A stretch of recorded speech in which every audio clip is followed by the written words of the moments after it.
Hello my brothers and sisters and welcome back to another action-packed episode of Chris the Butcher and friends. Right, this is going to be a quick, easy video today. Not sure it's going to work, no idea if it's going to work, probably won't. But I've seen something on there, it's either on YouTube Shorts or Facebook Reels, you know, we just keep flicking. It's that on shit house, like nothing, you just keep flicking through shorts and stuff like that. There was one where someone cooked steak in boiling water for 10 minutes, took it out, dried it off, cooled it down, and then fried it like they would a normal steak, and it turned out looking superb. So today's video is me trying the hack with a steak, but instead of water, well, it is technically water, but we're going to call it Bovril. So there we have two big, they weigh 16 ounces each, which is a pound in weight. I'm not going to do both of these just in case it doesn't work, so I'm not ruining both pieces of decent steak. I've got my pan of water here. Oh, it's got water in it, it's quite heavy, I've only got one hand. Well, I've got two hands, I'm just using one hand because the other one's behind my back. And I've got two Bovril cubes there. So what I'm going to do is I'm going to get that pan of water, get it warmed up, throw the Bovril in, stir it up, dissolve them, and when it starts a rolling boil, I'm going to drop one of them steaks in the Bovril for 10 minutes. So yeah, let's get the Bovril going. Now in that last segment there was only two Bovril cubes, but I am using 3 because that is quite a hefty amount of water, and I don't want it to just look like murky water, I want it to look like Bovril. So them are going in. I've only just turned the hob on, so that's freezing cold, so I'll be back when them are defrosted. That is at a rolling boil, and we're dropping our steak right in it. Well, my pan of Bovril is boiling. The problem with this pan I've got is it doesn't seem to conduct the heat as well as other pans. But you can definitely see that is red hot. And if you threw that in your face, it'd do some damage. So, you know what I mean? So there is our 16 ounce, 1 pound steak going in our Bovril. As soon as it goes in, I'm going to turn the camera off and I'm going to start my 10-minute countdown, and I'll be back, bang on, 10 minutes. So here we go. My 16 ounce steak going in the Bovril. There you go. I'll let it come back to the boil, and then I'll start the 10 minutes because obviously I've just reduced that heat a little bit. Actually, it started to boil already, so I'll see you guys in 10 minutes. I've just decided as well, there's still over 9 minutes left because I've done this instantly. There's 9.5 minutes left yet. I've got a lid. I'm going to get a lid on it so that heat in that pan just ramps up and it gets the boiling process even more, because you know what, that's a big steak, and the steak they did in the video was probably about a 6 to 8 ounce, half the size of that, and they did it for 10 minutes. This probably should be boiled, but twice the size steak, probably should be boiled for 20. I don't want to overcook it. Do you remember when I steamed that steak? It looked like something out of Jurassic Park, didn't it? Do you know about that? They were digging, she was digging through that big fucking pile of rhino shit. That's what that steak looked like, and I don't want this to look the same. So, yes, I'll see you now in 8 minutes and 42 seconds. It's been 10 minutes, people, and that is going to come out now, because as you can see, it's looking like a cauldron of death. And the death being the steak I've just put in there. Guaranteed it is. Guaranteed this is not going to work. This could be absolutely garbage. There's my steak, hopefully infused in all that Bovril.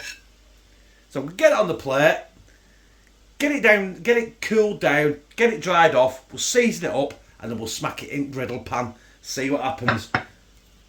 Make some good gravy out of that. So we'll keep that. Chips and gravy. Bovril sirloin steak gravy. Oh yeah. My steak has cooled down. I've dried it off, and I know what you're thinking. It looks awful. And if it looks like I've cut it there, there was a big thick piece of gristle there. So no matter how much cooking, you'd never be able to eat that. So I just took it off. And also, I always tend to over season my steaks. That's why when I cook a steak, I end up like Esther Ranson. But so I'm going to try not to over season this now.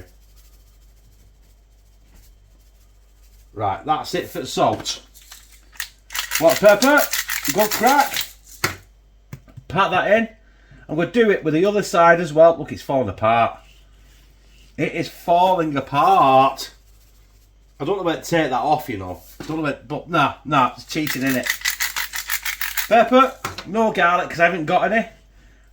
Even though we fucking love garlic, can I say? Right, that is seasoned. That is now ready for the frying pan or the griddle pan, which is there. I've not switched it on yet. Drop of olive oil. We'll get that going. We'll get it smoking and we'll get it on and see what happens with this steak.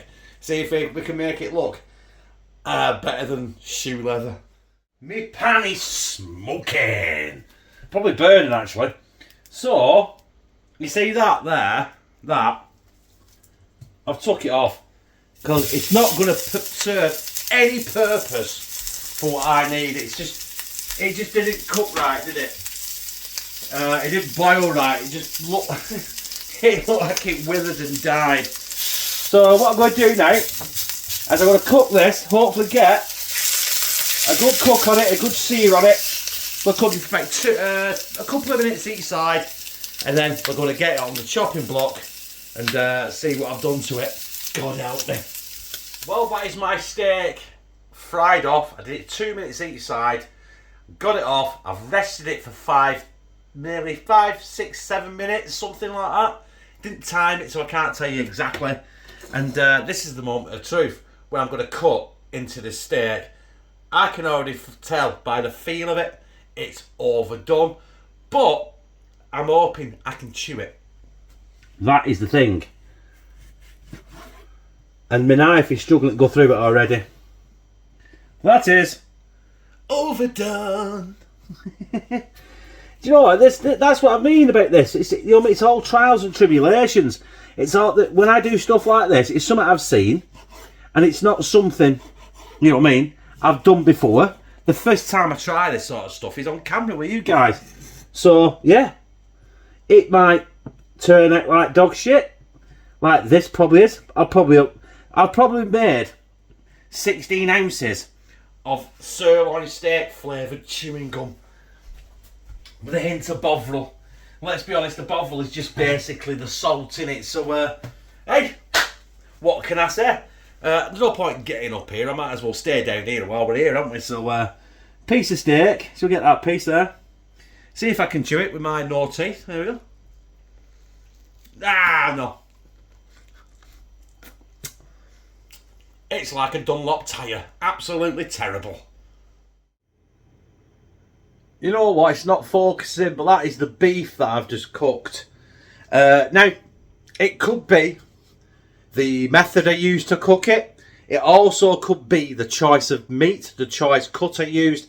This, to get a sirloin that big, come off a big bull. So, you know what I mean? When the bull is big and muscly, you know, it can be a bit tough because of because it's carrying a lot of weight and the muscles do a lot more work than usual. You know what I mean? It could be that, but look, I needed to boil that for about 3 hours and treat it as braising steak, I think. Couple of stones. And what I'm probably going to do is I'm probably going to chop that up in nice little small little bits and give it to Cat. Cat is being treated, Linksio is being treated tonight. So yeah, don't blame the method, don't blame the steak. It could be one or the other or both. I'm not 100% sure. But one thing I know is I won't be doing it again because there's no point. I've already done it now. I'm for tea. I'm on Uber Eats. Right, so, but you know what? No harm, no foul. If I didn't try it, I wouldn't know. But you know what? I enjoyed doing it. And if you enjoyed this, press like, comments, share it on your social media, and subscribe. And become a family member of #TeamCTB, where I fucking love you.